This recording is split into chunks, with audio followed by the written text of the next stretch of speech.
Hi, my name is Celine and welcome to my channel. What's the purpose of life, and is it simpler than we think? That's what I want to talk about today. I want to share my top 10 tips for ensuring you're on a path of purpose in your life. I start by asking you the question, are you living the life that you think that you were destined to live, or are you just going through the motions? I can say that for many years I was just going through the motions. So I speak to you here as a cancer survivor. A big wake-up call for me 5 years ago, and I went from living a life of being very burnt out and without purpose to now feeling I'm on purpose every day. I'm also a qualified life coach, and I trained as a life coach post-cancer because I wanted to make sure I had the tools to live a life that was fulfilling, that I was creating a life of purpose and of meaning, and that's what I want to share with others. And I'm also a published author, and I'm soon to publish my book, Gifts from the Devastation, which really takes the reader on that journey of me living a life really purposeless, empty, very frustrated and burnt out, to going on that journey and learning the tools to now live and create a life of purpose. And that's what I hope anyone reading the book will find for themselves. So I'm going to talk about 10 tips that I feel have been really essential in my own, growth and finding a life of purpose. So I'm going to talk about these top 10 tips in the context of my own life. As I said, I'm a cancer survivor. I was extremely burnt out in the lead up to being diagnosed, and it's interesting, about a couple of years before I had a car accident as well, getting a few wake-up calls. I was driving to work, and I remember one day in traffic saying, this just can't be it. I'd been doing this for years, and I'd been very fulfilled at various stages of my life, and I had been very fulfilled in my job for many years, where I worked with young people, teenagers, who were going to the next stage of their education after leaving school, and giving them support and advice. But I just didn't feel it was as holistic and really empowering as I felt it should be, helping them express themselves authentically.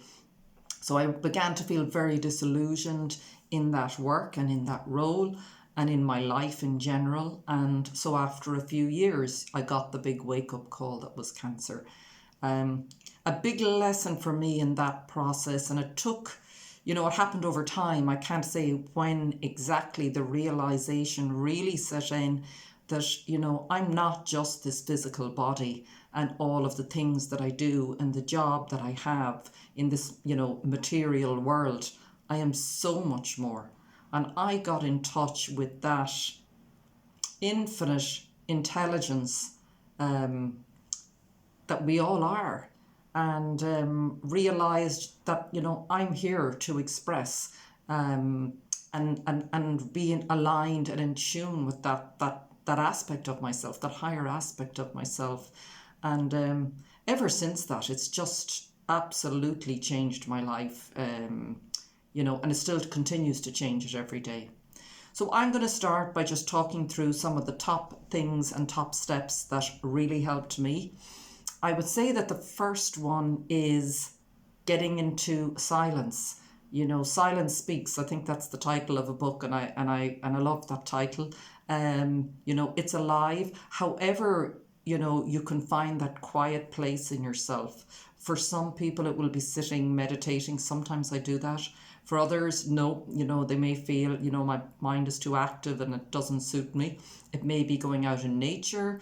It might be swimming, walking, sailing, painting, listening to music, dancing.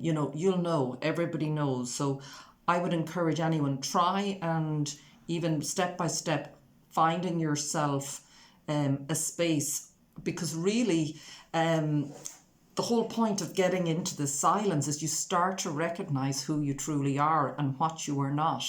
And when you're in that silent space, you have access, to me it's all about listening. And that brings me to the second step, which is all about, tapping into your intuition, that inner voice that we all hear, the nudges, the gut instinct that we're really conditioned to ignore, and rely purely on the mind and the intellect. But I think it was Einstein said that the intuitive mind is a sacred gift and the rational mind a faithful servant. But we have created a society that honours the servant and has forgotten the gift.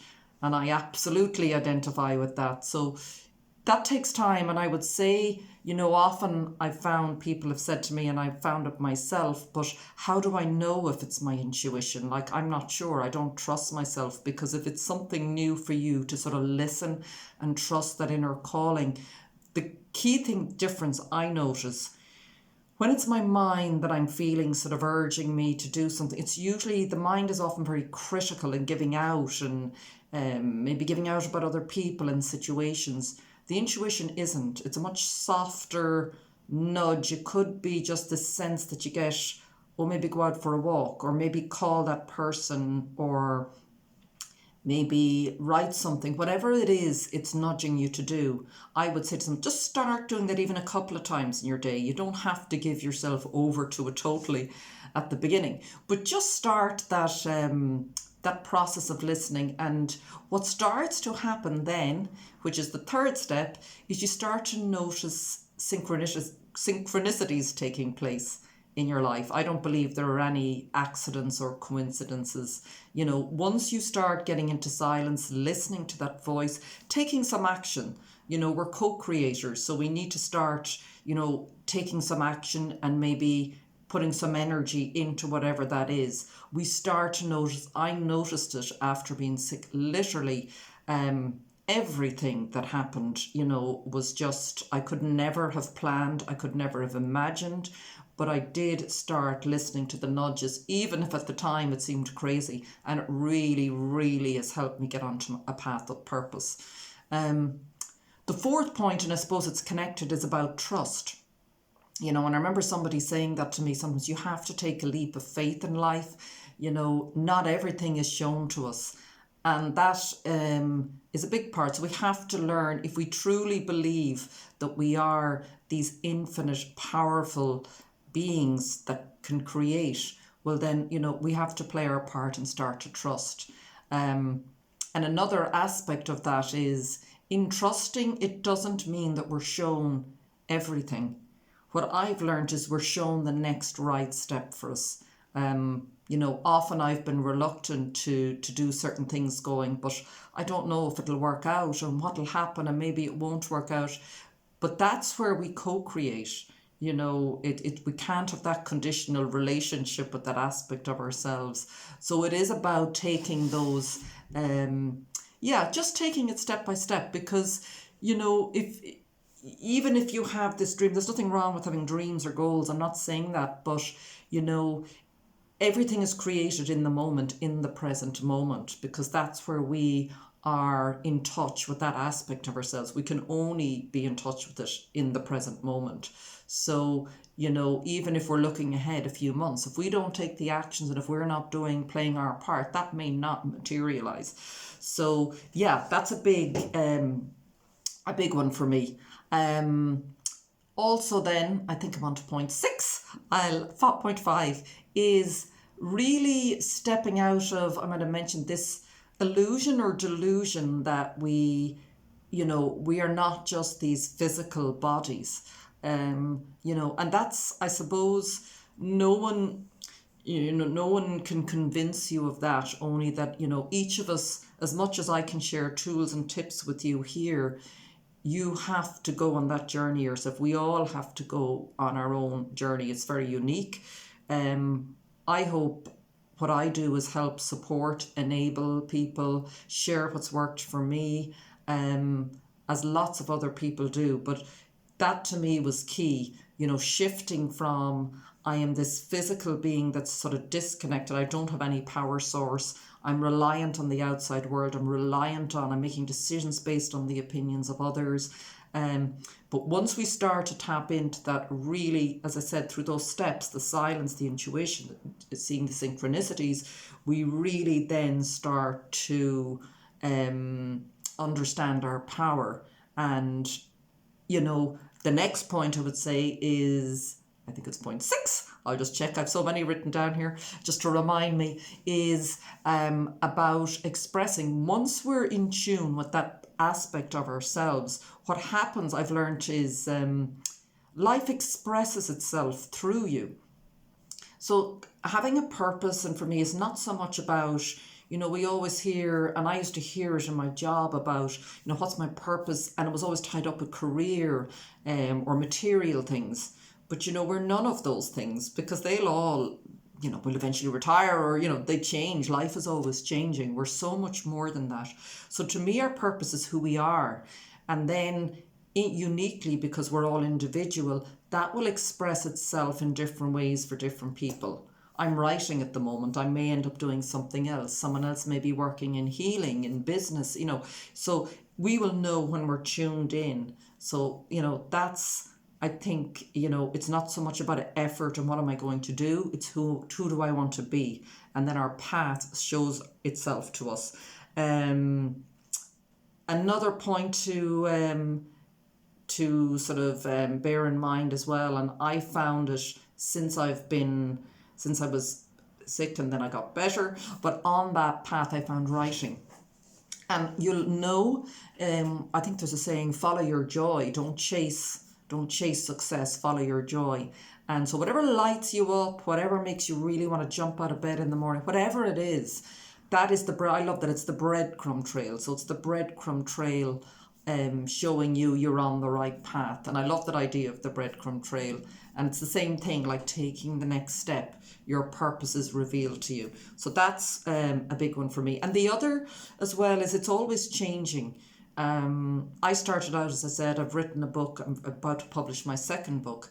And then someone said to me, but you don't need to limit yourself. I was saying, I think in another video, I paint a bit. I'm very open now. I feel like I want to live very much in the moment, because that's always how my purpose is revealed to me. And it's never been what I thought. I've connected with very different people. I've new communities that I never could have planned to connect with, but it is just the way that life unfolds, and that's what it shows us.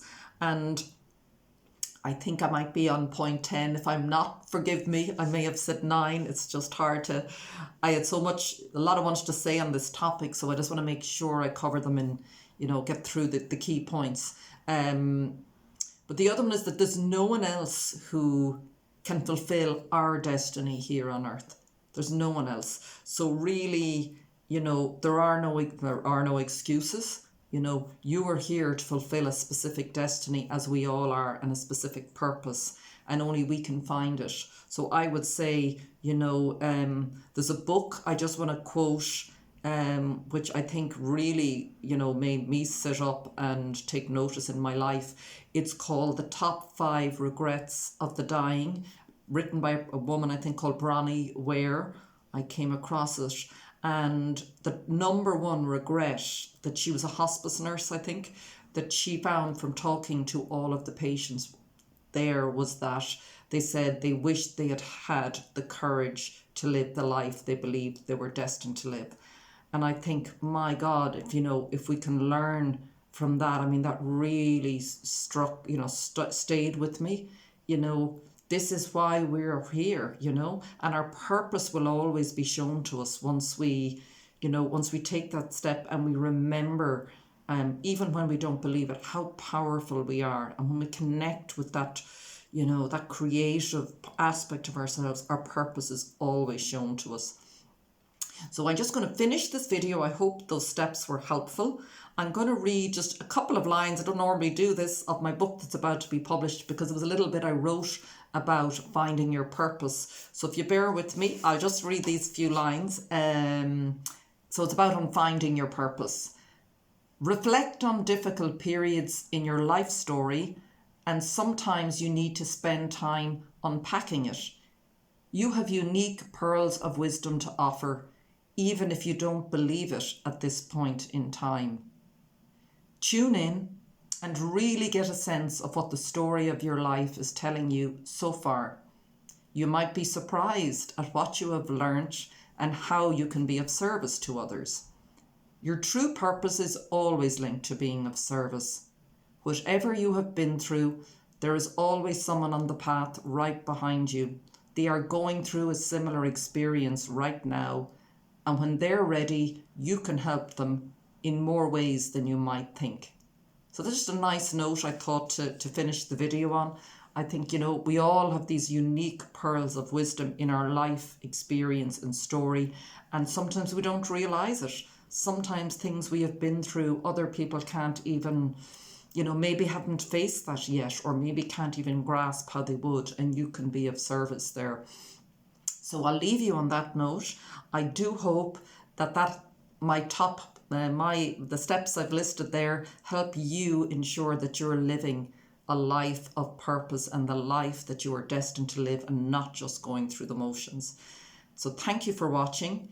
As always, if you want to click on the link below, you can get a copy of my free guide, 6 Signs You're Getting a Spiritual Wake-Up Call. You could click on a link below in the box to pre-order my new book, Gifts from the Devastation. And you can also order my first book, The Tapestry of Life, which is about the power of community.